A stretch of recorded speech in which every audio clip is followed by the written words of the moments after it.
સ્વાગત good morning દર્શક મિત્રો ખૂબ ખૂબ સ્વાગત કરી રહ્યા છીએ ગુરુવારની સવારે હું યશ ભટ્ટ આપની સાથે ગિફ્ટ ટુ ગ્લોબમાં આપનું સ્વાગત કરું છું ભારતીય માર્કેટ્સ નહીં નફો નહીં નુકસાન એકદમ ફ્લેટ ઓપનિંગના સંકેત આપી રહ્યા છે મામૂલી નુકસાન છે પણ ગણતરી કરાયું નથી બહુ ગઈકાલના લાભને જોતા આવી સ્થિતિમાં ભારતીય માર્કેટ્સની આ અસમંજસ સેન્સેક્સની એક્સપાયરી અને યુદ્ધ વિરામને લઈને ફરી અસમંજસ ઊભી થઈ છે બધું જ સમજીશું પણ આ કાર્યક્રમની શરૂઆત હેડલાઇન્સની સાથે કરીશું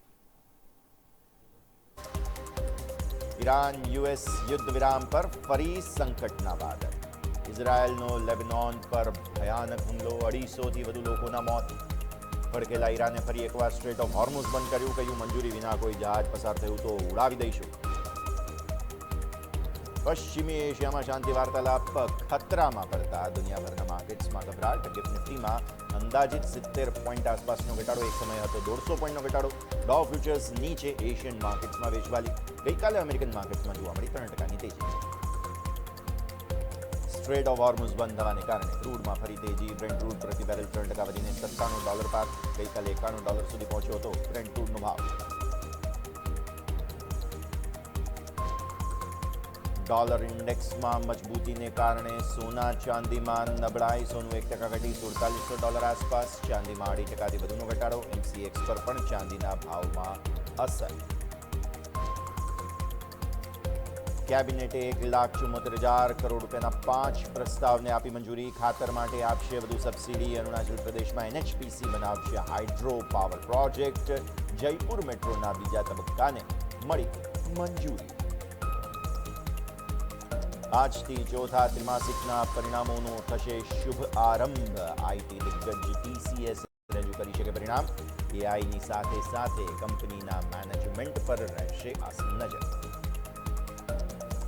અર્થતંત્ર માટે સારા સમાચાર વર્લ્ડ બેંકે ભારતના જીડીપી ગ્રોથનું અનુમાન વધાર્યું વર્લ્ડ બેંકે નાણાકીય વર્ષ 2027 માટે ભારતના જીડીપી ગ્રોથનું અનુમાન 6.3%થી વધારીને 6.6% કર્યું ગઈકાલે આરબીઆઈએ 6.9%નો અંદાજ કર્યો હતો રજૂ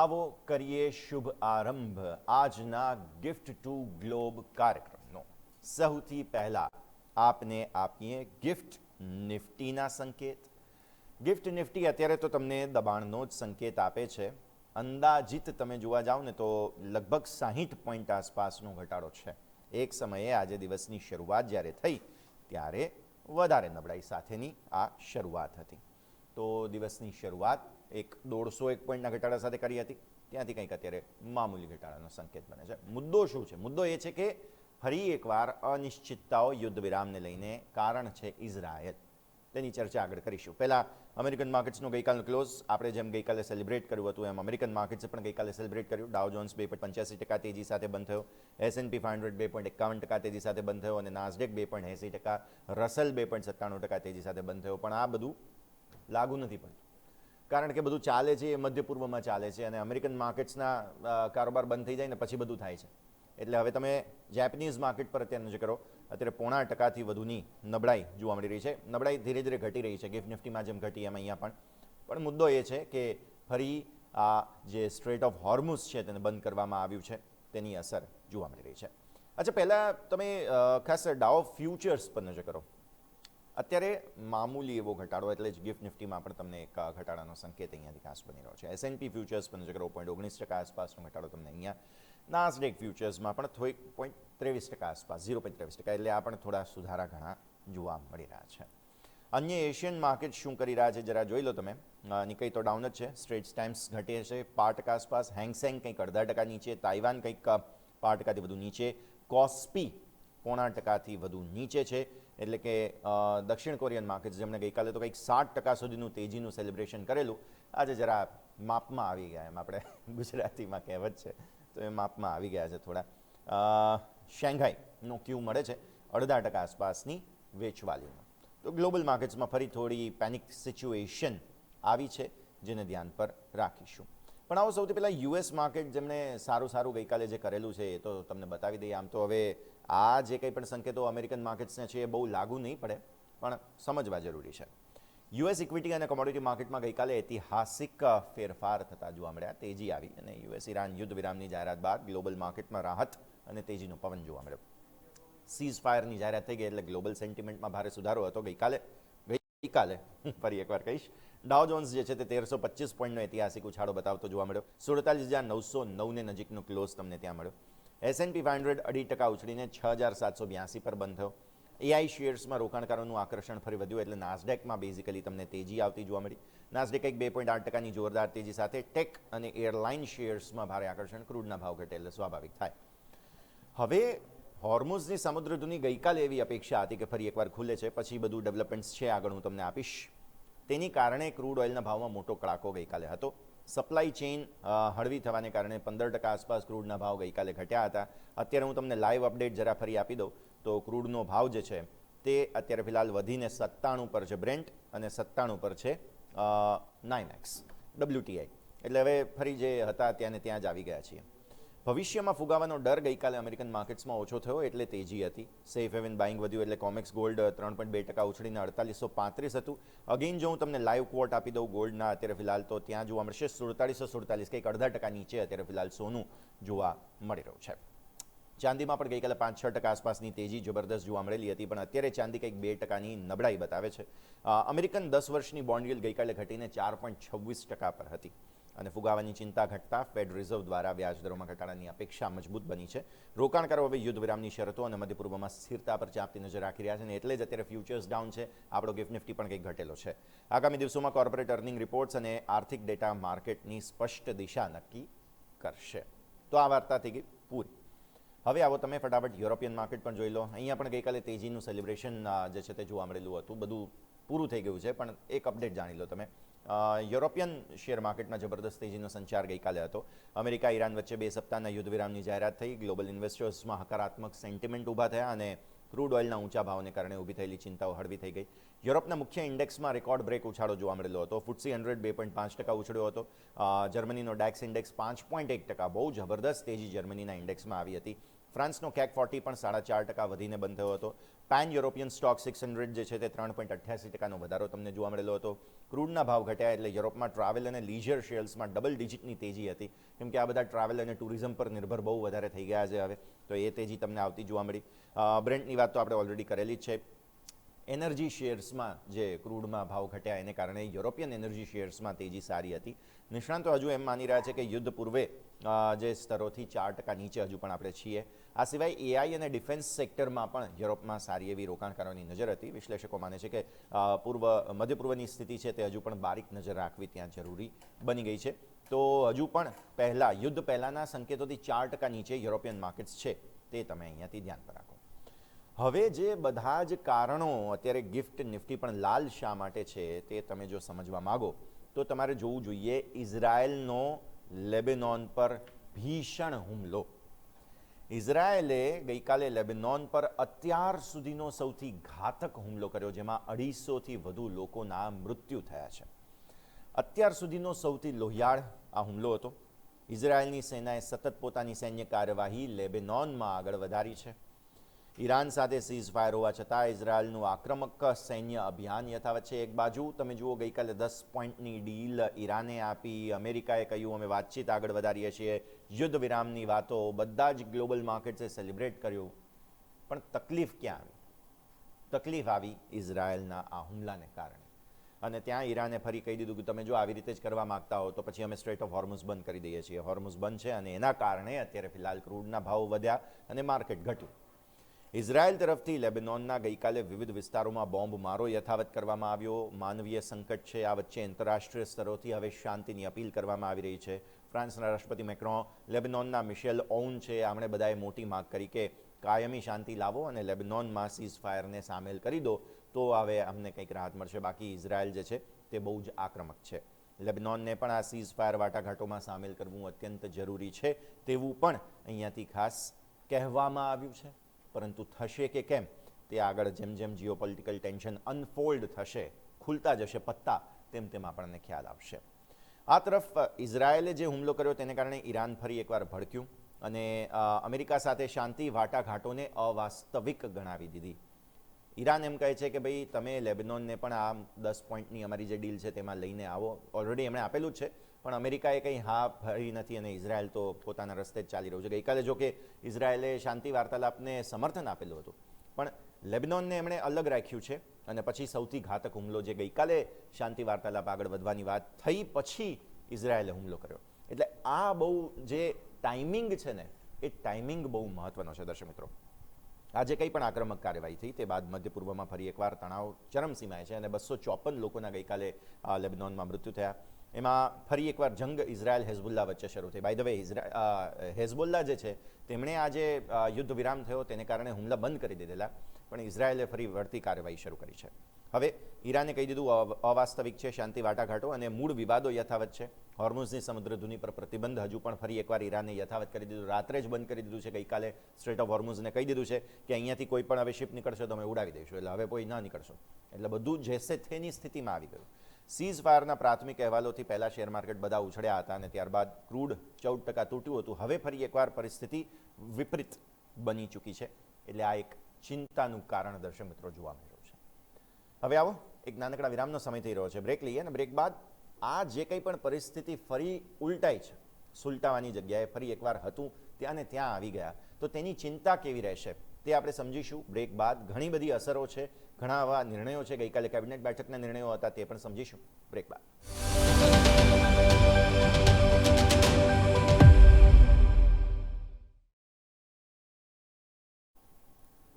બ્રેક બાદ આપનું સ્વાગત છે દર્શક મિત્રો. ભારતીય માર્કેટ્સ માટે દિવસની શરૂઆતના સંકેતો થોડા એવા નકારાત્મક બની રહ્યા છે, તો આ સ્થિતિને અમે આપને સમજાવી રહ્યા છીએ. આવો આગળ વધીએ અને હવે ઇઝરાયલે પાકિસ્તાનની જે મધ્યસ્થતા નકારી છે તે સમાચાર આપને બતાવીશું. હવે તમને ખ્યાલ હશે કે જે કંઈ પણ શાંતિ વાર્તાલાપ, યુદ્ધ વિરામ ગઈકાલે જે કંઈ પણ થયું તેનું ક્રેડિટ શાહબાઝ શરીફ લઈ રહ્યા હતા. તો ઇઝરાયલ હવે એમ કહે છે કે યુએસ ઈરાન સીઝ ફાયરમાં જે પાકિસ્તાનની મધ્યસ્થી છે તે યોગ્ય નથી અને પાકિસ્તાન એ વિશ્વસનીય ભરોસાપાત્ર કહેવાય એવો દેશ નથી. ખેલાડી એટલે એને એ રીતે સમજવું જોઈએ તમારે. યુએસ ઈરાન સીઝ ફાયરમાં મધ્યસ્થી બનાવવાના પાકિસ્તાનના સપના પર ઇઝરાયલે ઠંડુ પાણી રેડી દીધું છે અને ટ્રમ્પ બાદ હવે ઇઝરાયલે પણ પાકિસ્તાનની જે આંતરરાષ્ટ્રીય વિશ્વસનીયતા છે તેના પર સવાલ. ટ્રમ્પ સાહેબે પણ અમુક નિવેદન આપ્યા છે, હું આગળ બતાવું છું તમને, પણ પહેલાં ઇઝરાયલનું આ નિવેદન સાંભળી લો તમે. ગ્લોબલ ડિપ્લોમસીમાં મધ્યસ્થી તરીકેની છબી સુધારવા માટે પાકિસ્તાન બહુ હવાતિયા મારી રહ્યું હતું. તેમાં વધુ એક મોટો આંચકો ઇઝરાયલ અને પાકિસ્તાન વચ્ચે ઔપચારિક રાજદ્વારી સંબંધો જ નથી, એના કારણે થઈને તેમણે મધ્યસ્થીનો ઇનકાર કર્યો. વિચાર કરો, ડિપ્લોમસીનું કોઈ જેને કહેવાય એવો ટર્મ્સ જ નથી ઇઝરાયલ અને પાકિસ્તાન વચ્ચે. પાકિસ્તાનની ગ્લોબલ ઇમ્પ્રેશન, તેની આંતરિક અસ્થિરતા એ પોતે પણ ભરોસાપાત્ર નથી. મિલિટરી રૂલ ગમે ત્યારે આવી જતું હોય છે. આવી સ્થિતિમાં પાકિસ્તાન મધ્યસ્થી કરવા માટે યોગ્ય કે ભરોસાપાત્ર દેશ નથી તેવું ઇઝરાયલે કહ્યું છે. શાહબાઝ શરીફ લેબનોન સીઝ ફાયર અંગેનો ખોટો દાવો કરતા હતા, જે બાદ ભારે ટ્રોલ થઈ ગયા. ટ્રમ્પ સાહેબે નિવેદન આપ્યું છે, હું આગળ બતાવું છું તમને. ખુદ અમેરિકન રાષ્ટ્રપતિ ડોનાલ્ડ ટ્રમ્પે તેમના દાવાને જાહેરમાં રદિયો આપ્યો અને એવું કહ્યું કે ધીસ શરીફ ગાય, એવા પ્રકારનું એમણે નિવેદન આપેલું હતું કે this Sharif guy is not right, એવું કહ્યું એમણે. પાકિસ્તાન અને ઇઝરાયલની આ આખરી પ્રતિક્રિયા એક મોટી કૂટનૈતિક હાર છે, પાકિસ્તાનની કૂટનૈતિક હાર છે અને આ ગંભીર તણાવમાં પાકિસ્તાનની દખલગીરી હવે સત્તાવાર રીતે બિનજરૂરી છે ત્યાં સુધીની વાત આવી ગઈ. તો આ શનિવારે કંઈક પાકિસ્તાનના ઇસ્લામાબાદમાં બેસવાના હતા અમેરિકા અને ઈરાન, તો હવે એના પર સવાલો ઉઠી રહ્યા છે. હવે આ તરફ ઈરાનનો અમેરિકા પર જે ગંભીર આરોપ છે તે હવે અમે આપને બતાવીએ. અમેરિકાએ યુદ્ધ વિરામ કરારનું ઉલ્લંઘન કર્યું છે તેવું ઈરાન કહી રહ્યું છે અને ઈરાનના જે ગાલિબાફ છે સંસદીય સ્પીકર, તેઓએ આ નિવેદન આપ્યું, ગંભીર આક્ષેપ કર્યો કે અમેરિકાએ યુદ્ધ વિરામનો કરાર તોડ્યો છે. 10 પોઈન્ટના પ્રસ્તાવના 3 ભાગોનું ઉલ્લંઘન થઈ ગયું છે એવું ગાલિબાફે કહ્યું. અમેરિકન રાષ્ટ્રપતિ ડોનાલ્ડ ટ્રમ્પે વાટાઘાટોનો આધાર તરીકે આ 10 પોઈન્ટનો જે કરાર છે તે સ્વીકાર્યો હતો. ઈરાન એવું કહે છે. ટ્રમ્પ સાહેબે તો ના જ પાડી કે હું આ નહીં સ્વીકારું. હવે આ બધાની વચ્ચે અમેરિકાએ ઈરાનના યુરેનિયમ સંવર્ધન અધિકારને છીનવ્યો છે તેવો દાવો ઈરાન કરી રહ્યું છે અને ઈરાન એટલે લાલઘૂમ થઈ ગયું છે. ડ્રોનની ઘૂસણખોરી થઈ રહી છે, લેબનોન પર હુમલા થઈ રહ્યા છે અને સીઝ ફાયર હંમેશા ગૂંચવણ ભર્યો હોય છે તેવું જેડી વેન્સે કહ્યું છે. જેડી વેન્સે કહ્યું કે લેબનોનનો મુદ્દો યુદ્ધ વિરામ કરારનો ભાગ નથી અને નહોતો જ, તો લેબનોનમાં તો હુમલા ચાલુ જ રહેશે એવું અલ્ટિમેટલી સ્ટેટમેન્ટ આવે. તો હોર્મુઝની સમુદ્ર ધુનીના ટ્રાફિક મેનેજમેન્ટ મુદ્દે પણ અમેરિકા ઈરાન વચ્ચે વિવાદ યથાવત છે. ઈરાન એમ કહે છે કે અમારી સેના નેવિગેટ કરશે અને તેઓ પૈસા પણ માગી રહ્યા છે ને, ટોલ બૂથ ચાલુ કરવાની વાત હતી. તો આ બધું ટ્રાફિક મેનેજમેન્ટ પણ હજુ સ્પષ્ટ નથી. એટલે આ ફેઝ હવે કઈ રીતે બહાર આવે છે તે અહીંયાથી ખાસ જોવાનું રહેશે.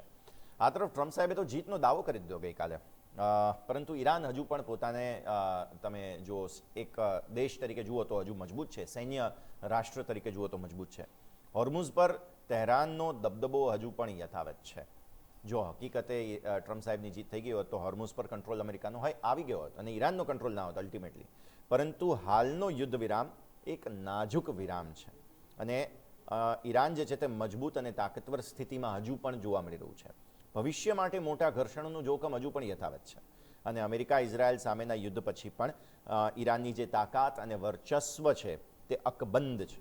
ગ્લોબલ ટ્રેડ માટે મહત્વની હોર્મુઝની સમુદ્ર ધુની પર હવે ઈરાનનું ડી ફેક્ટો નિયંત્રણ જોવા મળી રહ્યું છે અને સુરક્ષિત માર્ગ માટે ઈરાન જહાજો પાસેથી ટોલ વસૂલી રહ્યું છે અથવા તો વસૂલશે તેવા ખળભળાટને કારણે ગ્લોબલ એનર્જી માર્કેટ હજુ પણ સેટલ નથી થઈ રહ્યા. ઈરાનના પરમાણુ, મિસાઇલ, પ્રોક્સી સંગઠનોના ખતરાઓ હજુ પણ યથાવત જોવા મળી રહ્યા છે. તો ટ્રમ્પ સાહેબના જીતના દાવા કેટલા યોગ્ય એ સવાલનો જવાબ અત્યારે તો ફિલહાલ નથી. આગળ હોર્મુઝને લઈને ટ્રમ્પે સ્પષ્ટ વાત કરી છે. ઈરાન કહે છે કે અમે ટોલ વસૂલીશું, સૈન્ય નેવિગેશન કરશે. યુદ્ધ વિરામ દરમિયાન હોર્મુઝની સમુદ્ર ધુનીને ટોલ વિના ખુલ્લી રાખવાની રહેશે તેવું ટ્રમ્પ સાહેબ કહી રહ્યા છે. એટલે હજુ નક્કી નથી થઈ રહ્યું. ટ્રમ્પની માગ યુદ્ધ વિરામ દરમિયાન હોર્મુઝની સમુદ્ર ધુની ટોલ વિના સંપૂર્ણ ખુલ્લી રહે તેવા પ્રકારની છે. સીઝ ફાયર કરાર બાદ પ્રથમ વખત કેટલાક જહાજો હોર્મુઝની સમુદ્ર ધુનીમાંથી પસાર થઈ ચૂક્યા છે. આવી સ્થિતિમાં લેબનોન પર ઇઝરાયલના હુમલા બાદ સમુદ્ર ધુનીમાં ઓઇલ ટેન્કરોની અવરજવર રોકી દેવામાં આવેલી હતી.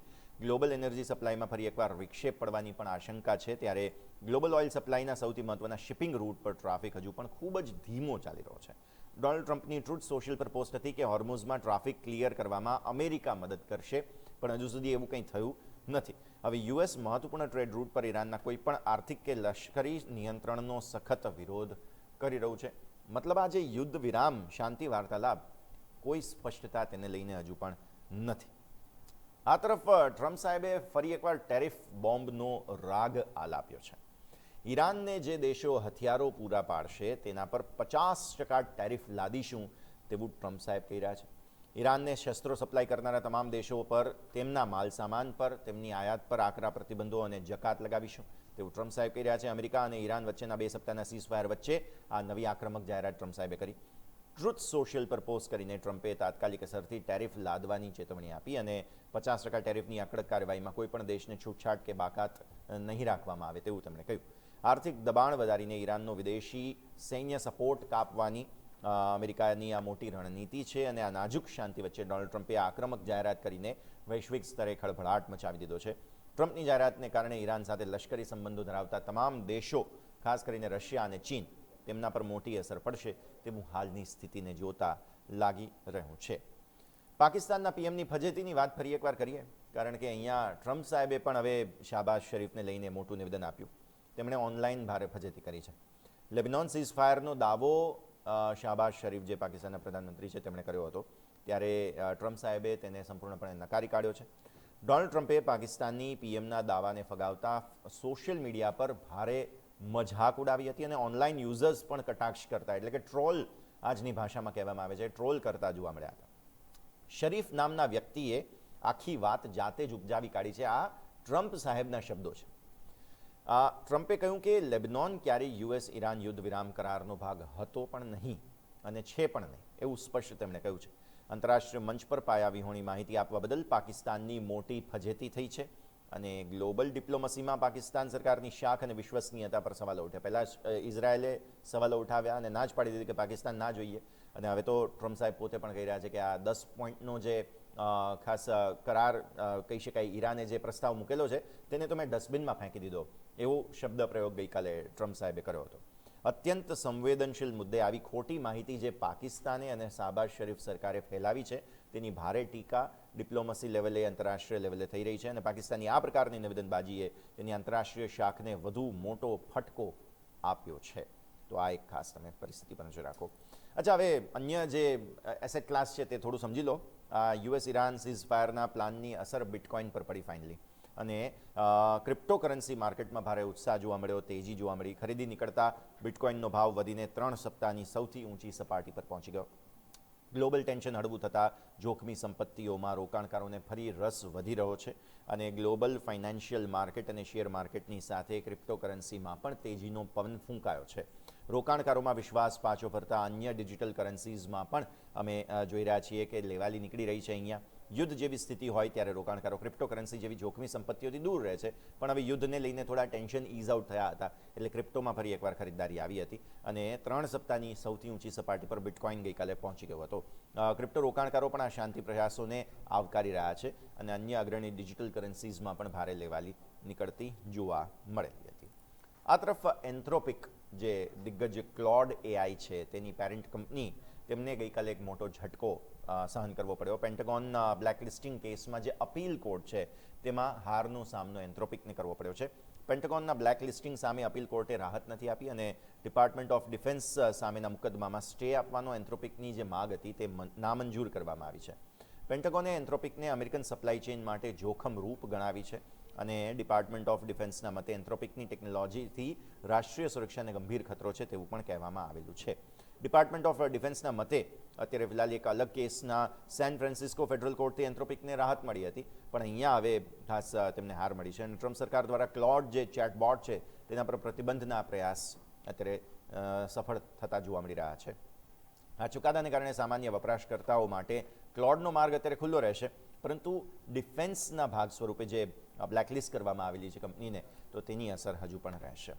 આ તરફ ગઈકાલે કેબિનેટ ભારતીય સરકારની જે કેબિનેટ છે, કેન્દ્રીય કેબિનેટ છે, તેમના દ્વારા બહુ મહત્વપૂર્ણ નિર્ણય ગઈકાલે જાહેર કરવામાં આવ્યો અને જે ખાતર સબસિડી છે તે ખાતર સબસિડી ની અંદર તમને જોવા મળશે કે વધારો કરવામાં આવ્યો છે. ભારત સરકારે ખાતરની સબસિડીમાં 11.6% વધારો કર્યો છે અને એના માટે ઉનાળુ પાક માટે 41,534 કરોડ રૂપિયાની જંગી ખાતર સબસિડી મંજૂર કરી છે. આ એટલા માટે કે ખેડૂતોને જે ખાતર પ્રતિ બેગનો ભાવ છે તે વધે નહીં, એ ભાવ સ્થિર જ રહેશે, એમાં વધારો નહીં થાય. ખેડૂતોને ભાવ પ્રતિ બેગ 1,350 રૂપિયામાં જ મળશે. ઇન્ટરનેશનલી ભાવ બહુ વધી ગયા છે. 20% ડીએપી ખાતરનો ભાવ મધ્ય પૂર્વ સંઘર્ષને કારણે વધ્યો છે. આપણે અડધી ડીએપી આયાત મધ્ય પૂર્વથી કરીએ છીએ અને એમાંય ખાસ સાઉદી અરેબિયા ભારતનો સૌથી મોટો સપ્લાયર છે ડીએપી ખાતર માટે, જે સ્થાનિક સપ્લાય જાળવી રાખવા માટે 25 લાખ મેટ્રિક ટનનો ટેન્ડર પણ અત્યારે બહાર આપણે પાડી ચૂક્યા છીએ અને આ માટે ખેડૂતોને એક્સ્ટ્રા ખર્ચો ન કરવો પડે તે માટે સરકારે અત્યારે આ એક મહત્વપૂર્ણ નિર્ણય જાહેર કર્યો છે. આવો દર્શક મિત્રો આગળ વધીએ, જરા એફઆઈઆઈડીઆઈનો સંકેત જોઈ લઈએ. ગઈકાલે ભવ્ય તેજી હતી ને, જોરદાર તેજી હતી ભારતીય માર્કેટ્સમાં, પણ તેમ છતાંય 2811 કરોડ રૂપિયા કેશ માર્કેટમાં એફઆઈઆઈઝ વેચીને ગયા. સામે શોર્ટ કવર કર્યા. ફ્યુચર્સ જુઓ તમે, 3524 કરોડના નિફ્ટી ફ્યુચર્સ ખરીદ્યા, 1403 કરોડના બેંક નિફ્ટીના ફ્યુચર્સ, એટલે ટોટલ થાય છે તમારો 5072 કરોડ રૂપિયાના ફ્યુચર્સની ખરીદી. ઓપ્શન્સ જોઈ લો, નેક્સ્ટ સ્લાઇડ આપો. 2991 કરોડના નિફ્ટીના ઓપ્શન્સ વેચ્યા છે, સૌથી વધુ ઓપ્શન્સ ત્યાં વેચ્યા છે. અને જે આપણી ફરિયાદ હતી નીચે કે સ્ટોક ફ્યુચર્સ, તો સ્ટોક ફ્યુચર્સમાં પણ તેમણે ખરીદદારી ફરી એકવાર કરી એક દિવસની વેચવાલી બાદ. તો અલ્ટિમેટલી ભલે કેશ વેચ્યું પણ ફ્યુચર્સ અને ઓપ્શન્સમાં તેઓ નેટ લોંગ પોઝિશન પર આમ જોવા જાવ તો ખાલી ગઈકાલનો આંકડો જુઓ તો, બાકી લોંગ શોર્ટ રેશિયોના હિસાબે તો હજુ પણ નબળાઈ જ છે, બટ અલ્ટિમેટલી તમે જુઓ તો આ પરિસ્થિતિ અહીંયાથી ખાસ રહેતી જોવા મળે છે. તો આવો છેલ્લે નિફ્ટીના ગઈકાલના ચાર્ટ્સ હું તમને બતાવી દઉં. 873 પોઈન્ટની બહુ જબરદસ્ત તેજી, 0.4% આસપાસની તેજી તમને જે છે તે ગઈકાલે જોવા મળેલી હતી. ચાર્ટ્સ તમે જુઓ છો. આજે અત્યારે ફિલહાલ ગિફ્ટ નિફ્ટીનો સંકેત જે મેં તમને કહ્યું એ પ્રમાણે થોડા એવા નબળાઈનો છે, ઘટાડાનો છે, તો આ પરિસ્થિતિને આપણે ખાસ ધ્યાન પર રાખીશું. તો આવો દર્શક મિત્રો, આ સાથે જ ગિફ્ટ ટુ ગ્લોબના કાર્યક્રમમાં સમય થઈ ગયો છે રજા લેવાનો. એક વિરામ લઈશું અને વિરામ બાદ આજનો ઇન્ટ્રાડે ગેમ શો લઈને આવી રહ્યા છે અજય અને યોમિક. 20 મહત્વપૂર્ણ આજના શેર્સ જેને ખાસ તમારે વોચ લિસ્ટમાં એડ કરવા જોઈએ, જાણીશું બ્રેક બાદ.